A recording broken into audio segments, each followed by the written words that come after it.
Waalaikumsalam warahmatullahi wabarakatuh. Halo teman-teman semua, selamat datang kembali lagi di podcast Cetak Cetek, cerita kita, cerita kehidupan.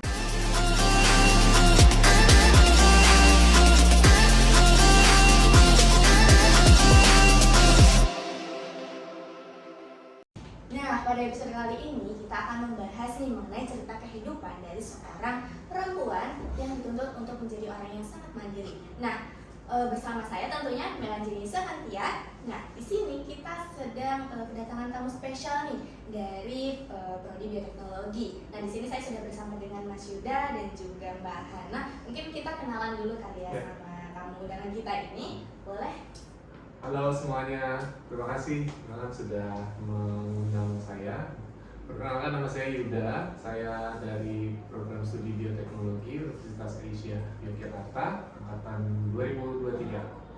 Silakan. Perkenalkan juga, nama saya Hana Mutmainah Asyifa. Saya juga sama Mas Yuda dari program studi bioteknologi Universitas Asia Yogyakarta. Oke, halo Mas Yuda, Mbak Hana, selamat datang di podcast kami di sini. Nah, jadi pada episode kali ini kita mau cerita-cerita nih tentang kisah seorang perempuan, seorang wanita, di mana dia ini dituntut untuk menjadi seorang yang tangguh, dituntut untuk menjadi seorang yang mandiri. Nah, di sini kita sudah kedatangan Mas Yuda yang nantinya akan menjelaskan atau menceritakan nih. Beliau nih punya satu kisah cerita yang inspiratif buat kita semua. Mungkin bisa nanti langsung diceritakan ya Mas ya. Kemudian nanti juga kita mau minta pendapat nih dari Mbak Hana, kira-kira sebagai seorang perempuan gimana sih menanggapi cerita dari cerita inspirasi perempuan ini gitu. Mungkin bisa langsung diceritakan aja ya Mas. Oke, mungkin saya agak flashback sedikit ya teman-teman. Jadi sebenarnya saya nemu cerita ini tuh nggak sengaja. Jadi kurang lebih 3 bulan lalu lah, 4 bulan lalu saya tuh kebetulan kecelakaan, ya kan, kecelakaan, kemudian harus pakai alat bantu jalan, ya, selama 2 bulan lah, selama 2 bulan. Nah, pada saat kita menunaikan sholat wajib yang harus ke masjid, saya masih pakai alat bantu itu. Nah, di masjid itu tuh kan berarti kan saya nggak bisa melakukan gerakan-gerakan yang sesuai sholat ya, ruku, sujud gitu. Jadi saya harus duduk di bangku. Di situ tuh ada anak kecil. Nah, ketika saya datang ke masjid itu dia udah tahu kalau saya tuh pakai alat bantu kruk ya, dan selalu harus pakai kursi. Dia itu dengan sigap gercep banget gitu, begitu sampai di ruangan sholat masjid, dia langsung membawakan kursi. Anaknya masih kecil, kira-kira umur 8 atau 9 tahun. Nah, setiap waktu gitu ya, subuh, maghrib, subuh, zuhur, dan seterusnya gitu. Nah, terus sampai satu ketika, mungkin setelah seminggu atau 2 minggu lah, dia tuh saya ingatnya tuh di selesai sholat asar ya. Nah, dia tuh mungkin iba juga kali ya melihat saya tuh kayak udah berminggu-minggu nggak sembuh-sembuh gitu ya. Nah, terus akhirnya dia menawarkan diri untuk nganterin saya ke rumah gitu kan. Jadi saya bilang nggak usah, nggak apa-apa Mas, saya temenin gitu. Jadi sangat sangat perhatian gitu untuk seorang anak kecil umur 8 atau 9 tahun gitu. Nah, terus dari situ kedekatan kita mulai tumbuh lah gitu ya. Jadi setiap dia dia ke rumah gitu, kadang saya suka buatin teh. Kemudian, nah, yang menjadi pertanyaan saya adalah waktu itu ini kan udah hampir berjalan sekitar kurang lebih seminggu juga lah dia nganterin saya. Nah, kalau sholat zuhur dia selalu ada gitu, selalu ada. Asar juga begitu. Pertanyaan saya adalah, ini anak umur 8-9 tahun, sholat zuhur ada di masjid, sholat asar ada di masjid, nggak sekolah nih anak gitu kan. Nah, terus mulailah mulai cerita-cerita lah ya. Nah, dari cerita-cerita itu awalnya dia duluan gitu ya, saya tanya, kamu apa namanya, emang nggak sekolah? Terus dia kayak agak malu gitu loh, wah agak malu untuk ceritain, enggak gitu awalnya.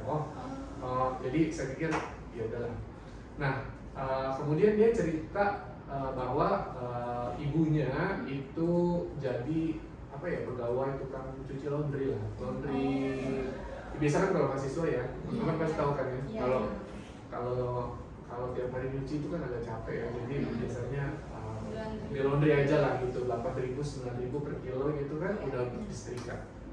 Nah dia bilang, mas nanti cucinya di tempat apa, mamaku aja gitu, tempat ibuku aja gitu. Oke, akhirnya nyuci lah airnya di situ, ya kan? Dan tempatnya dia itu punya servis atau layanan antar jemput. Jadi setelah selesai itu apa namanya, diantar, kalau itu dijual.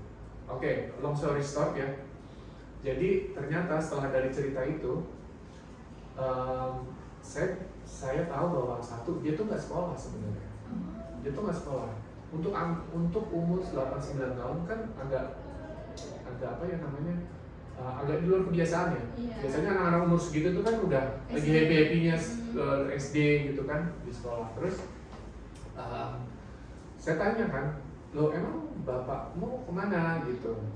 Nah, oh bapaknya lagi ke luar kota, dia bilang gitu, di luar kota. Oh kerja ya di sana?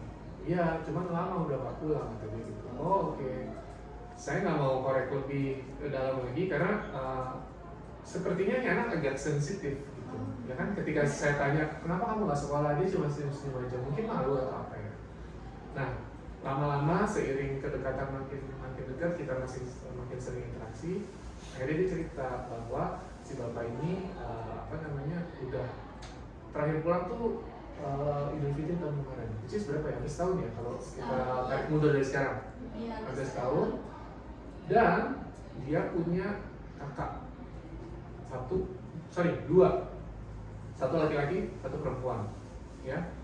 Yang laki-laki juga gitu kerja di dia bilangnya sih di tempat apa sih namanya, pencucian motor ya, mobil ya. Nah terus dia juga punya kakak perempuan yang ternyata dia sekolah. Nah di rumah itu ada omnya yang menurut cerita anak ini tidak bekerja juga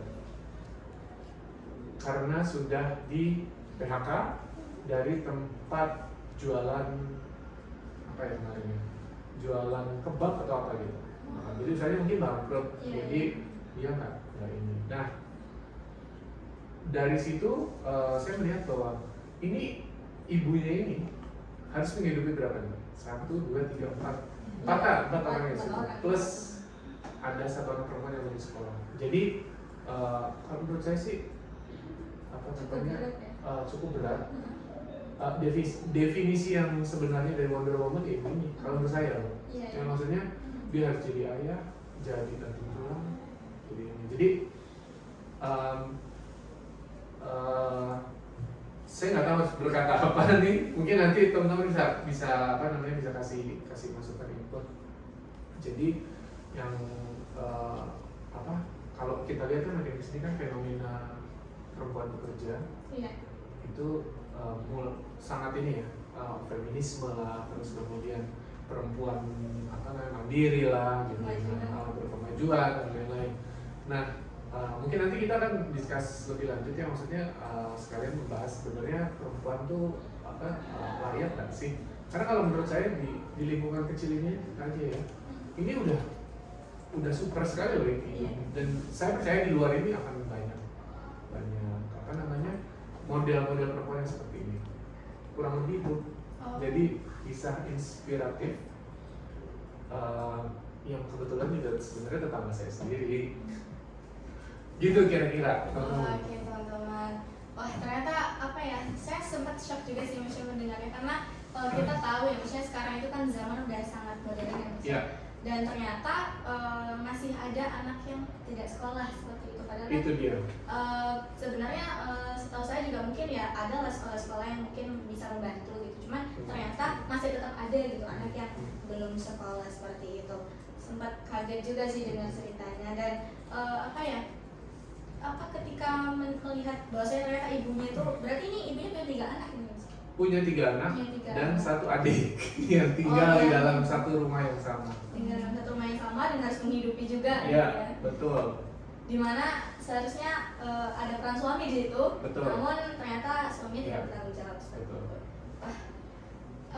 Ternyata teman-teman, setelah kita mendengar cerita dari Mas Yuda ini, ternyata kita juga tahu bahwasanya ternyata di luar sana itu banyak sekali ya fenomena-fenomena di mana ternyata ada orang yang tidak bertanggung jawab. Kemudian di balik itu juga harus ada seseorang yang mempertanggungjawabkan perlakuan orang lain yang tidak bertanggung jawab tersebut gitu ya. Jadi kayak domino effect. Iya, jadinya seperti itu. Nah, kira-kira aku mau tanya nih sama Mbak Hana ya, terkait kan tadi sudah mendengar ceritanya gitu. Kira-kira Mbak Hana sebagai seorang perempuan nih yang nantinya juga insya Allah bakal jadi ibu juga buat anak-anaknya, bakal jadi istri juga. Nah, kira-kira pendapat Mbak Hana mengenai cerita ini tuh gimana? Ya, setelah saya mendengarkan cerita dari Mas Yuda ini ya tentang seorang ibu yang dituntut harus mandiri, yang seharusnya mengurus rumah tangga itu bareng suami, yang mengurus anak bareng suami, tapi karena ada masalah tertentu ya yang tidak kita ketahui, akhirnya diharuskan beliau itu harus bertanggung jawab untuk memberikan kehidupan yang lebih baik untuk anak-anaknya sama adiknya tadi. Sebenarnya kita ibu itu kayak gimana, sebagai contoh nyata ya bagi kita ya, seorang ibu yang kuat dan tangguh dan bisa kita jadikan inspirasi lah untuk kita ke depannya. Dan ini juga cerita dari ini juga mengingatkan saya ya, kalau sebuah dukungan sosial itu penting untuk kita, terutama yang tadi yang harusnya omnya tadi itu membantu untuk memberikan nafkah ya, tapi ternyata omnya nggak ikut kerja, itu gimana ya, agak gimana gitu ya, kan harusnya gimana Bareng-bareng gitu lah ya, ya. seimbang lah gitu. Tapi setuju gak sih kalau perempuan harus bekerja? Kalau Menurut kamu? menurut aku ya boleh-boleh aja, tapi karena kan tadi keadaannya ada omnya ya, harusnya omnya harus apa ya, Ikut membantu gitu lah ya harus ada rasa tahu diri maksudnya ya bahasa kasarnya seperti Iya, itu iya, ya. iya. kayak gitu. Iya. Kan juga laki-laki ya, harusnya janganlah Naturalnya laki-laki harus ini ya, janganlah harus diri kalau melihat ibu seorang perempuan kerja sendiri gitu Iya, ya. benar-benar. Kalau menurut Mas Yuda sendiri tanggapan mengenai perempuan bekerja itu gimana sih? Pada dasarnya perempuan kan memang ya kalau kita tarik banyak dalil gitu ya, kita belajar Islam kan madrasah seorang anak kan harusnya berasal dari rumah ya, Iya, dari rumah. Nah, yang mengepalai si madrasah ini haruslah si perempuan, karena seyogianya si perempuan ini kan yang ada di rumah mengurus rumah tangga dan juga mendidik anak. Itu nggak mudah loh. Jadi tugas ibu rumah tangga itu jauh lebih berat dan lebih besar tanggung jawabnya ketimbang seorang perempuan yang bekerja di luar rumah kayak itu kantor dan lain-lain gitu. Karena tanggung jawab dia cuma hanya sebesar untuk pada kerjaannya. Sementara ini dia harus memastikan anak-anaknya berperilaku dengan baik, karena ya sama seperti semboyan, kalau misal kan pernah dengar kan you are what you eat gitu kan ya. Nah sekarang anak kita juga kan tergantung gimana si perempuan ini mendidik gitu. Nah sangat disayangkan sih sebenarnya kalau perempuan juga harus mengambil peran dia menjadi pencari nafkah gitu ya. Cuman kan ya ini keadaan darurat ya gitu. Nah mudah-mudahan maksudnya cerita ini bisa menginspirasi semuanya kita, terutama untuk yang laki-laki ya harus responsibility-nya Iya, tunjukkan bahwa seorang laki-laki itu bisa menafkahi keluarga dan bertanggung jawab. Itu yang penting. Di cerita ini saya nggak tahu ya, maksudnya apa yang terjadi dengan mereka. Tapi kalau dari cerita yang saya dapat, sepertinya mereka berpisah tapi tidak apa ya, tidak secara legal lah gitu ya, tidak secara legal. Nah jadi dalam keadaan tertentu ya memang harus, apalagi kalau misalnya perempuan itu sudah punya buah hati ya, sudah punya anak yang mau tidak mau, suka tidak suka, jadi juga harus menghidupi. Itu sih kalau dari saya. Cuman karena ini anak tidak sekolah, terus kemudian ibunya bekerja, jadi saya melihatnya kayak apa ya? Pola asuhnya dia nggak dapat. Jadi dia kayak apa ya, bisa dibilang kayak keleleran gitu, ya kan? Jadi selama saya di rumah aja tidak maksudnya tidak beraktivitas, ini anak suka datang gitu ya, suka datang pagi-pagi gitu kan. Akhirnya saya panggil, yuk teh duduk bareng saya cerita kayak gitu. Jadi ya mudah-mudahan kan kayak Muhammadiyah kan punya program itu ya, lazismu ya, nanti mungkin kedepannya kita bisa bantu si adik itu untuk paling nggak mendapatkan pendidikan dasar. Iya benar. Itu sih kalau dari saya. Oke. Iya, aku juga tadi sempat notice juga bahwasannya memang perempuan itu adalah madrasah pertama sebenarnya bagi anak-anaknya gitu. Jadi di sini juga saya mengambil satu pembelajaran gitu, dimana ketika kita mau menikah gitu ya, ketika kita mau punya anak ya kita harus tahu konsekuensinya, kita harus bertanggung jawab gitu ya. Jadi harus ada tanggung jawab antara dua orang yang menikah ini, antara laki-laki dan juga perempuan, karena sebenarnya menikah itu kan tidak hanya menyatukan antara laki-laki dan perempuan saja gitu kan. Ada banyak hal, apalagi tadi masih ada adik si ibu ini gitu kan. Jadi yang ternyata akan menjadi beban, ya sebenarnya bukan beban sih, tapi ya bisa dikatakan beban. Beban kalau dia nggak apa-apain ya? Iya, kalau dia nggak apa-apain itu beban. Jadi ketika kita ingin menikah itu ya kita harus tahu, maksudnya ketika kita nanti punya anak, ketika kita nanti harus menyelesaikan masalah gitu. Jadi kita harus siap gitu loh, maksudnya sekarang kan banyak nih ya anak-anak muda yang pada nikah muda, masih belasan tahun gitu, misalnya 18 tahun masih ini udah nikah gitu kan. Mungkin aku juga sebenarnya nggak kepikiran sih, sebenarnya di pikiran mereka tuh menikah tuh mau ngapain gitu. Soalnya kan kalau orang-orang yang udah gede, maksudnya udah menjalani gitu kan juga pasti ya menikah itu bukan hanya sekedar menyelesaikan masalah, tapi juga menambah masalah baru nggak sih kadang. Kalau misalkan kita nggak bisa menyelesaikannya dengan baik sebetulnya gitu. Ini juga pelajaran buat kita semua sih, ketika kita memilih untuk berangkat ke jenjang seperti itu, kita harus berpikir hal-hal yang memang ketika nanti dihadapi itu seperti apa gitu. Ya, setuju banget. Nah itu dia teman-teman, kisah inspiratif seorang perempuan yang memang dia dituntut untuk mandiri seperti itu. Menurut saya semoga ini semua bisa menjadi pelajaran lah buat kita semua, sehingganya kita itu bisa lebih memahami keadaan dan kita bisa